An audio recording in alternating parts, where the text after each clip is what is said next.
I guess in some way this is a confession.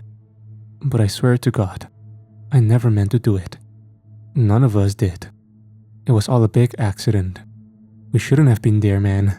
All the little squabbles, all the stupid infighting and recklessness. We didn't know where we were. I was young. When we ended up lost, I thought maybe if we just left, we would show the world how unafraid we were, and it would be indifferent to us. But I know now that there are places we shouldn't go. We stumbled across something that wasn't indifferent at all. It was hungry. Hunger is the difference. I should have known better. I'm sorry. The Utah landscape passed by in a streak of copper through my window as we hurtled to our doom. After we settled in at the Airbnb, we went straight to bed to prepare for the trails in the morning. I couldn't guess what the others, Bryce, Robbie, and Jess, dreamt about. But theirs couldn't have been darker than mine. I dreamt that we became lost in the woods. Every turn was identical to the last. When I turned towards the others, they were gone, and I was surrounded on all sides by black rock. I had wandered into a narrow channel where a river once flowed. Then around the bend, there came the roaring thunder of water. I awoke covered in sweat, heart pounding to the sound of the toilet flushing. I laughed. We took to the trails at first light. The first few trails we explored were the must-see fare you would find on the first page of the travel brochure. Easygoing but crowded, with a beautiful view at the end. Nothing special. It was getting late, but we weren't terribly tired yet. We agreed on trying out a lesser-known trail on the outskirts of town that Bryce had taken once as a kid. Bryce led the way. I strayed towards the back. Robbie and Jess flirted with each other between us. We had been on the main trail. Even if I did remember which one, I would never say, for several hours. It was a massive step up in difficulty over the first trails.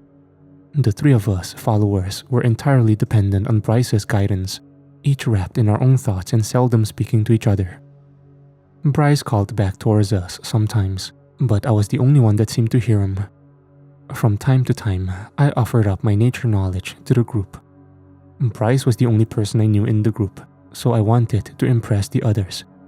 And to be completely honest, I found Jess cute. So I would call out the names of passing berries, trees, and the occasional deer hood or raccoon paw. Jess was nice enough to give me a polite, "Oh really? That's awesome," after each fact. Robbie just rolled his eyes every time. "You guys down for a detour?" Bryce called. No one said anything. Robbie and Jess were looking at photos on his phone and I was lost in thought. Earlier in the day, Robbie had made a comment about my hiking outfit. A simple pair of hiking boots, a trail hat, a fanny pack, and a fleece pullover in case it got cold that I couldn't seem to shake. Was it really corny or merely appropriate for the occasion? Is it lame to prepare? What did Jess think? "Hello? Detour?" I startled and gave him a thumbs up. I had no clue what I had agreed to. "Great, detour it is." There was a thin, scraggly line branching off ahead. Bryce pulled back tree limbs and kicked aside a pile of brambles with his boots and ushered us in. It looked rough. I almost changed my mind, but I took a sadistic satisfaction in subjecting Robbie and his athletic shorts to wilder conditions.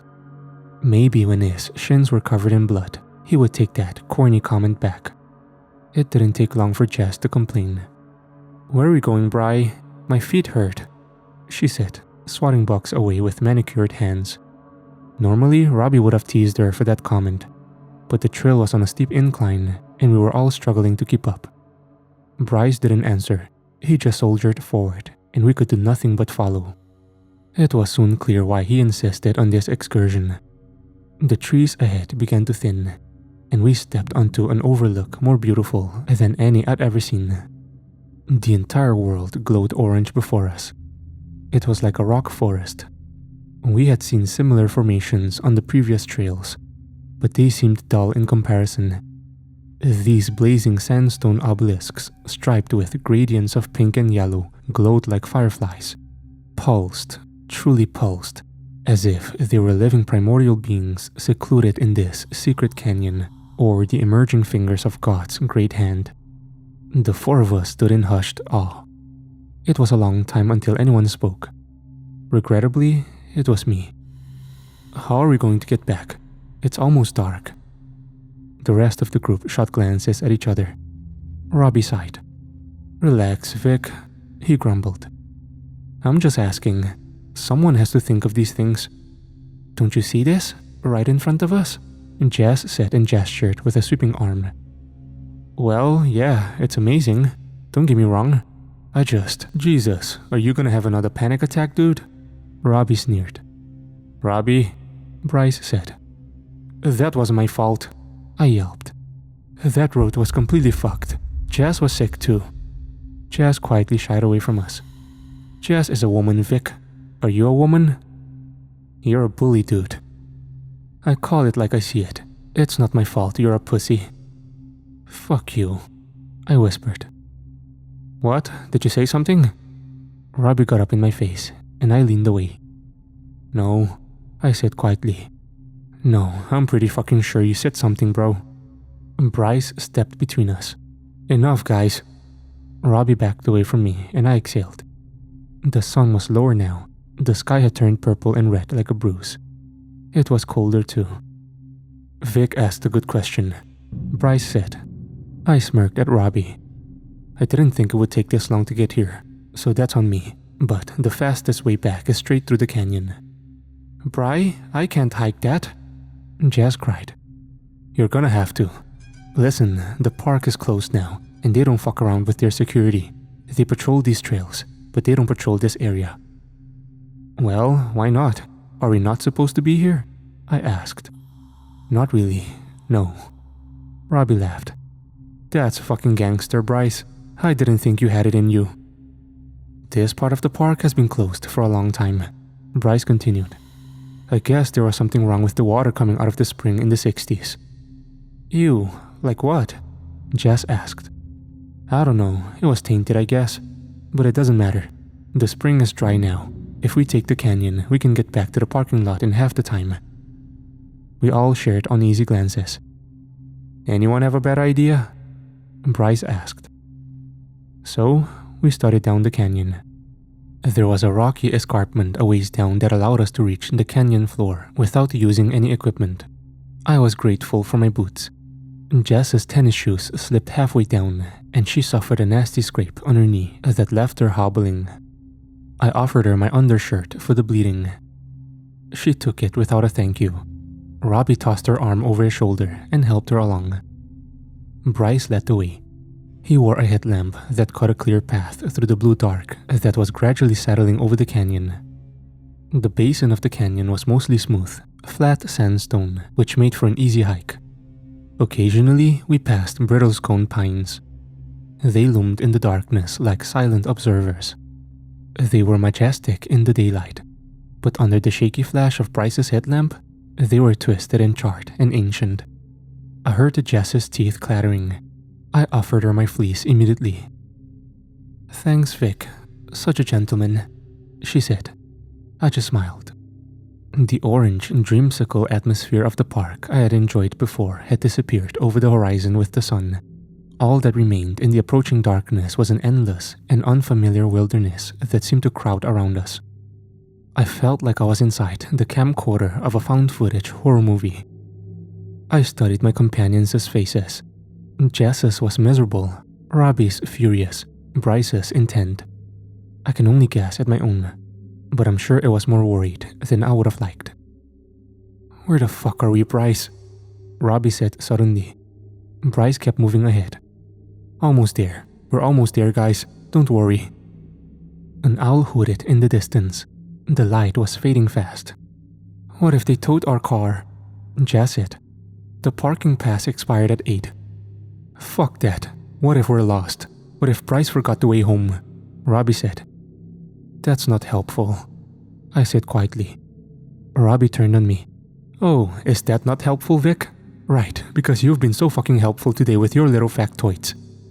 Robbie, relax, Jess said, still leaning against him. Bryce was stopped ahead, looking down at something. It's cool, Jess, I said. That's just the way he is. What the fuck is that supposed to mean, Ranger Vic? Robbie jeered. You are so jealous of my knowledge. Robbie laughed. Yeah, that's what it is. Guys? Bryce called. There was an urgency to it. Come here. Robbie and I threw one last, scornful look at each other, and then we all made our way towards the glow of the headlamp. Jazz was still limping, but she no longer needed Robbie's support. The thing Bryce was so excited about was a short distance below us. Further into the canyon, his headlamp was illuminating a massive chunk of orange sandstone. Cool, man, Robbie muttered. A rock. Look, Bryce whispered, and his hand shot to my arm. It's moving. And it was moving, I think. It was covering a hole, or a recession in the ground. Perhaps long ago, there had been a natural pool there, or maybe a spring. But one way or another, this massive boulder had wound up on top of it like a sewer grate. The underside of the boulder seemed to be eroded away so that the weight was now uneven, and the rock teetered slightly, as if a good push could topple it aside. It was hard to tell in the shaky light of the headlamp, but the boulder seemed to sway from side to side. It was a natural movement akin to the billowing of a willow tree in the wind. Let's go check it out. I don't know who said it. I like to imagine it was Robbie. But maybe it was me after all. As we approached, I noticed that the ground was changing. The sandstone clunking underfoot softened to a sandy crunch. All around the sandstone boulder was evidence of a riverbed. Dark trails, flat stones, and most notably, cracked curling patches of sediment snuck like puzzle pieces. Robbie smacked a hand on the rock. I winced, but the rock didn't move. Did you see this thing on your first trip, Bryce? He asked. Bryce shook his head. No, but I feel like I remember my dad warning us to stay away from it. The spring, Jazz said suddenly. This is the source of the old spring. I'd forgotten about Bryce's story by then. No one wanted to say it, but we knew she was right. And so what? The spring was clearly sealed now. Though the boulder had surely been more solid when it was first placed, it still easily weighed over a ton. Even if we wanted to, we could never move it. Besides, tainted water? What did that even really mean? A little tummy bug? An invasive species of algae? If it was truly dangerous, they wouldn't have left it sitting out in the open like that. Robbie was resting against it. Again, it seemed to shift.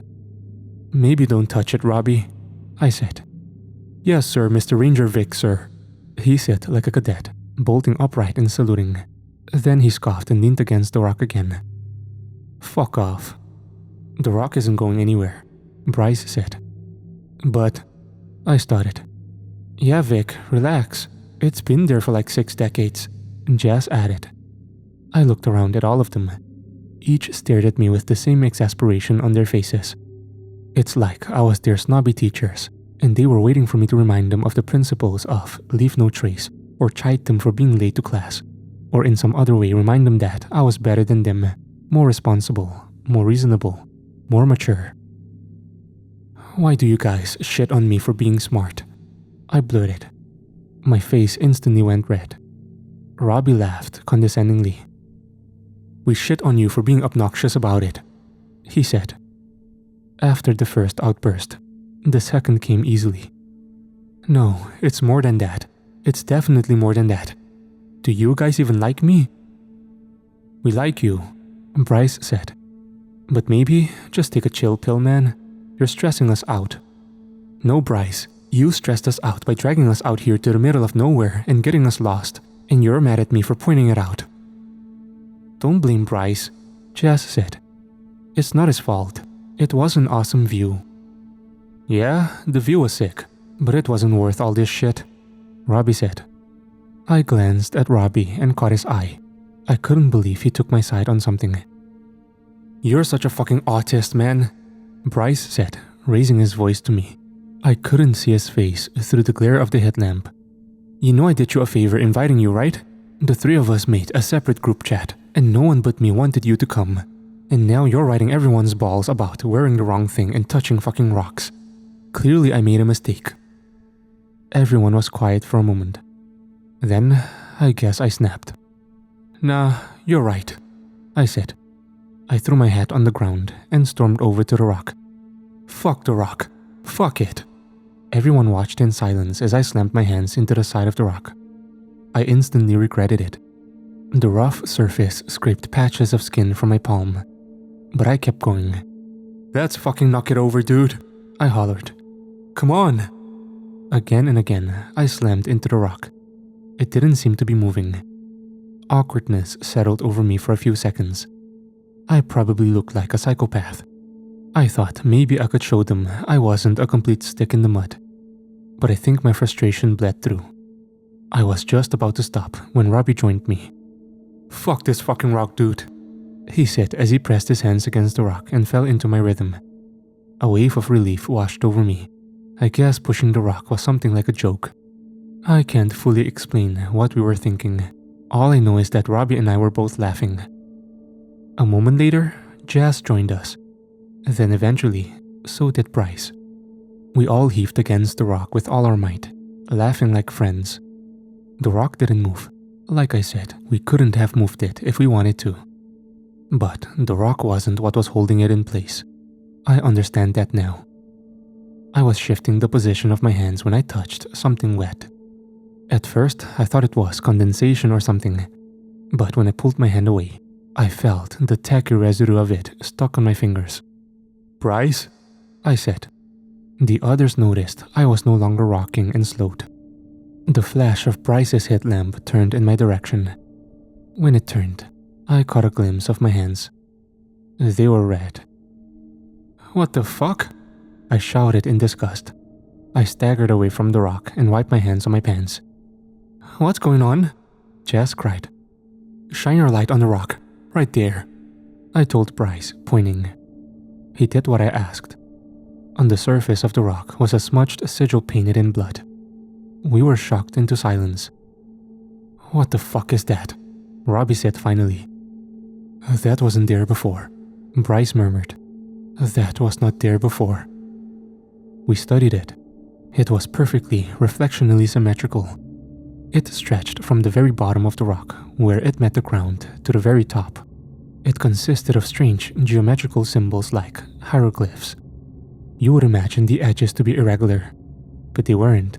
It was as though they were stenciled. I saw the smudged print where my hand had fallen. The sigil was broken. "What the fuck?" Robbie said. "Anyone recognize this?" Bryce asked. I turned to tell him no, absolutely never in my life. But I stopped. Something appeared over Bryce's shoulder. It was a rectangle. It was just floating there. I never would have noticed it in the dark if it hadn't blinked into existence right in front of my eyes. I furrowed my brow and pointed. Bryce spun around, and the flash of the headlight reflected off of it. It was metal. I took a step forward when something else appeared. A panel of chain link fence rimmed with barbed wire. The sign was attached to it. They were all staring now, speechless. Another panel appeared beside it, then another, then another.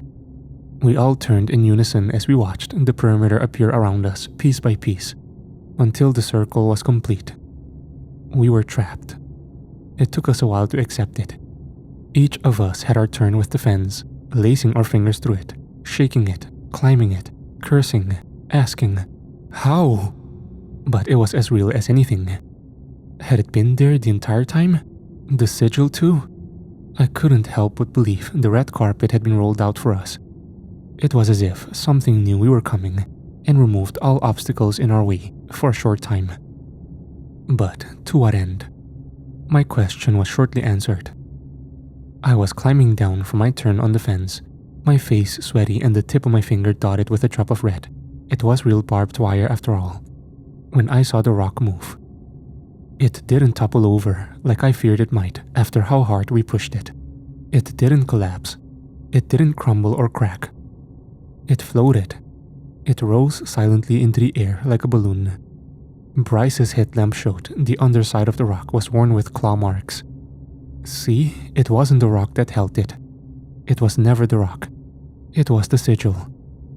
The hunk of sandstone drifted like a cloud until the headlamp couldn't reach it, and the only measure of its shape was a moving absence of stars like a hole in the sky. We all craned our necks to watch it go. Then we looked down into the hole it left. It was a shallow pool of water, still and clear. Huddled in the corner was a dark figure. It was roughly the size of a small black bear.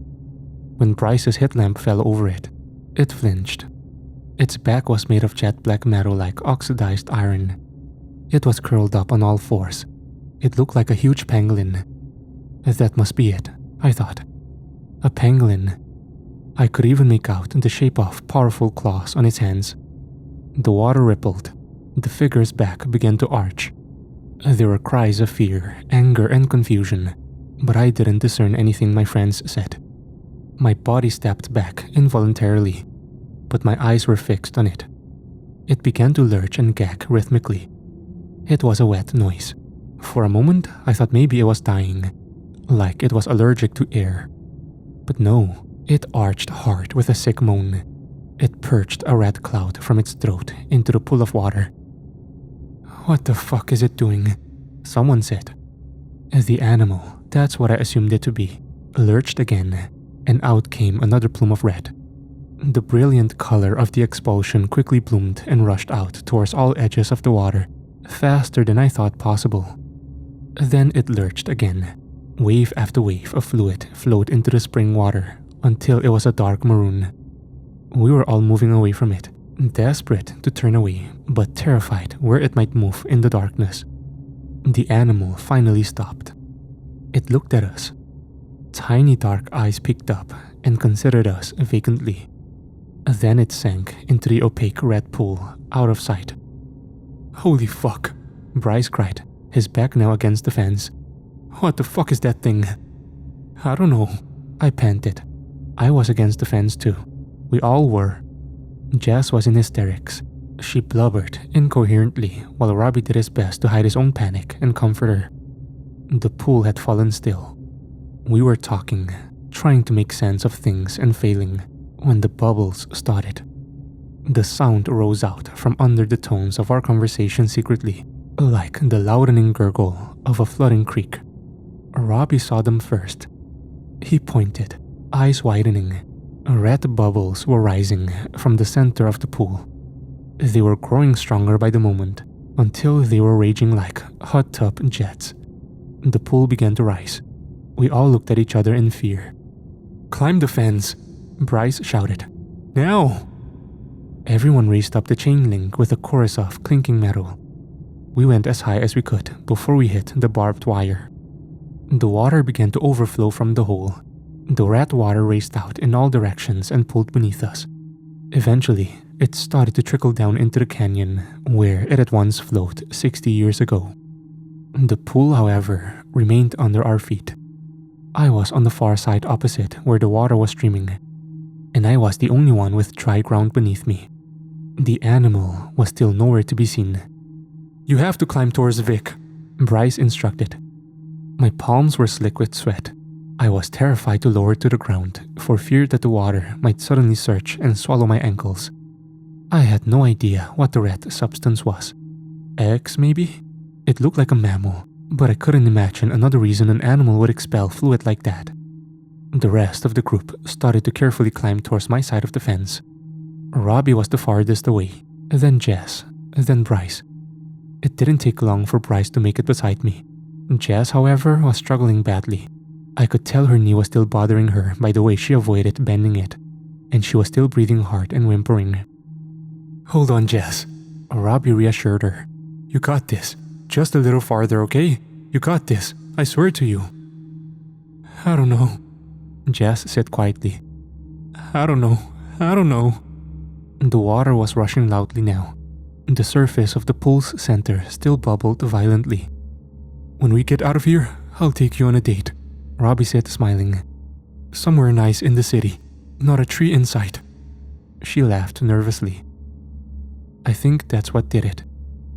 Jess slipped. Her body fell into the water with a splash.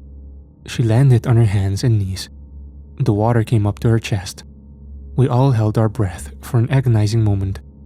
Robbie was just starting to yell for her to climb back up when the screaming started. I caught only glimpses of her decimation. Filled the gaps in my dreams. She reared back quickly from the water, and I saw she was covered in red dots like bugs. A few scattered dots stuck to her face from the splashing too. The bugs were swelling quickly. Jazz screamed in agony, trying to wipe away the bugs. But for every one she removed, another appeared somewhere else. Her hands were covered in them. She threw herself against the fence, nearly knocking Robbie down with her. She thrashed and thrashed. The bugs were swollen up like water balloons on her skin. She smacked one, and I saw it burst into a spray of blood. They were draining her. We all cried out, but there was nothing we could do. Jazz's skin began to raisin and pale. Her eye sockets grew dark, her fingers knobby and taut. Her ribs poked out against her wet shirt, which hung loose from her frail body. I saw the flecks of every muscle fiber under her skin. She shrunk like a pillow sealed in plastic. The screams stopped. In all, it was likely only a matter of seconds, but her suffering felt like an eternity. The remaining husk of Jazz's body sank down into the water as silently as a piece of paper. A stream of swollen bugs left her and swam towards the bubbling center of the pool, skimming the top of the water like running salmon, where they disappeared beneath the surface. Robbie was cursing and sobbing as he hurried to our side of the fence. Bryce and I looked at each other in shock. We had to get the fuck out of there. I was no longer afraid of the barbed wire. I began climbing up. "Wait," Bryce said. He began to take off his jacket awkwardly, switching hands on the fence to get the sleeves off. He handed it over. I held the sleeve and tossed the jacket up to drape over the barbed wire. I didn't think it would do much to protect us, but it was better than nothing. No sooner had I taken my first step up when I heard Robbie scream. The animal was on his leg. It was half out of the water, its claws gripping Robbie's ankle and knee, its head buried in his calf like a turkey leg. There was something strangely human about its movement. The way it held its neck, the way it bent its limbs to readjust its grip, the way it hungrily moved its head. Blood poured down Robbie's leg into the water. Where the blood fell, the bugs coalesced and swelled. I saw them jostling together and leaping out of the water like koi after a scoopful of fish feed. Robbie screamed endlessly. He couldn't kick the animal away with his other leg, or he risked falling. Not that kicking would do any good against its armor. He could only hold on for dear life. The animal let go of Robbie's leg. There was a great cavernous gash on his calf where its teeth had been. Robbie pulled away from the creature and fled upwards, trying to make it over the fence. His injured leg kicked wildly. With its great claws, the animal scooped a handful of the swollen red tadpoles from the water and brought them up to its snout. Its teeth sunk down, and they popped with a juicy squelch. The animal gulped the runny blood down its throat like egg yolks. Its black face was covered in bright frothy red. Robbie's hands met the barbed wire. He didn't have any screams left. His body must have been pumping with so much adrenaline that he hardly felt the metal rip his arms to shreds. He kept going. He surely cut a vein in his arm, because the blood came running down like a faucet. The animal lurked beneath him, watching indifferently. It leaned back and allowed the blood that leaked from Robbie to spatter across its face. Then with a thick leathery tongue, it lapped the drippings up and smacked its lips. Though its eyes were small and dull, I recognized in them the very human emotion of joy, of satiation. With a great effort, Robbie slung his tattered leg up over the fence, flinging out an arc of blood that came pattering down on the water like spring rain and set the bugs a-leaping. I realized that I had hardly been breathing for several slow moments. I gasped. The air in my lungs kick-started my senses, and I resumed my climb. The jacket did little to lessen the punishment the barbed wire inflicted on my body. Iron clawed into me like hot knives. Pulling my body off of the wire required force. The barbs velcroed to me. I couldn't help crying in pain. The jacket did do something to shallow the length of the barbs, but only slightly. Bryce watched me, then Robbie, then me again. with a horrified and anxious expression as each of us made our way over. I was faster than Robbie, obviously. The animal made no attempt to stop us. It didn't chase after Bryce either. I pulled myself over the fence and fell triumphantly to the dry ground outside. It was completely dark now.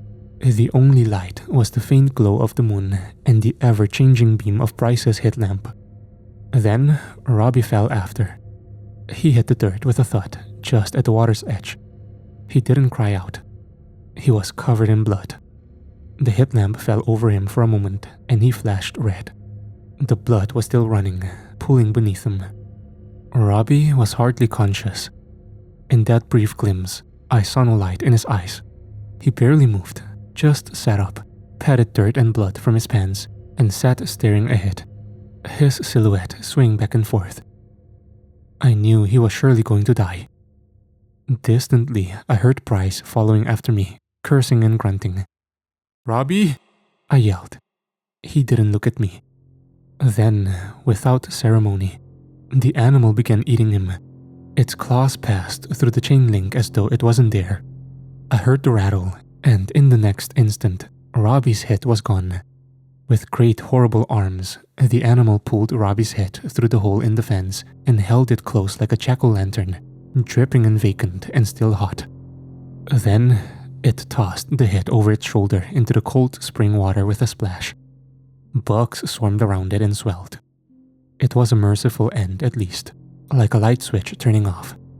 At least, that's what I've told myself in the years since. It makes things easier. I'd like to say that Bryce and I did the right thing in that moment. Screamed, rushed to his body, fought the thing away, or anything remotely heroic. But the reality is that we didn't do anything but flinch. When something truly awful ever happens to you, you'll understand. The only reaction possible is the one hardwired into your brain. We're just animals after all. So we flinched, and then we kept moving. I pulled myself away from the fence and tried to stand. Every bend of my joints set an open wound screaming, but I managed. Bryce finally made it over the fence and landed close to me. The hard wiring. You have to understand the hard wiring. I could lie, you know that? I could easily lie to you now and tell you I pulled Bryce to his feet, and we ran off together while the animal drained the blood from Robbie's body. But I didn't. I was breathing hard. My eyes flashed over to the animal. It was watching us. I understood that in that moment. The animal didn't care about the blood. It knew that there was more to come. So much more. Gallons would come swimming up, tadpole by tadpole, from the river it made. No, it needed a sacrifice. That's what it wanted. It wanted Bryce. I know it. I could see it in its eyes. It communicated to me somehow, in a way I still don't understand. But I knew what needed to be done. Oh yes. I still can't tell if what I did next was the natural work of my brain or the animal's dark command. Were they really even two different things? I grabbed a rock. I didn't see him as my friend. I didn't even see him as a person. I saw him as a corpse. I staggered forward with gritted teeth and struck Bryce in the head. He collapsed instantly. It was sad, really, how he fell. I almost laughed. To think I'd been scared of him, felt the need to impress him, let him give me orders. How mighty he was then, lying unconscious on the dirt in the middle of nowhere, like he never lived. I stripped the light from Bryce's head and put it on myself. Then I dug into his pocket and took the car keys. I looked at the animal one more time. It was looking at me. Spots of old blood, Jess's probably, had begun to flake off its face, while brighter red streaked down its jowls and over its skin. Swollen bugs swarmed in the water around it eagerly, having returned from Robbie's shrunken head, waiting to be popped and swallowed. I don't think it was an animal after all. Do animals smile? I turned and ran. I didn't tell anyone. Not the cops. Not my family. Not anyone. I started over somewhere else. It was easy. Like I said, I was young. I saw on the news they found some women and a few kids dead, dried up like raisins. Tons of animals too. The spring is dry again now. It didn't take them long to close it back up. But I know it won't hold forever. Eventually, the animals will be hungry. Again.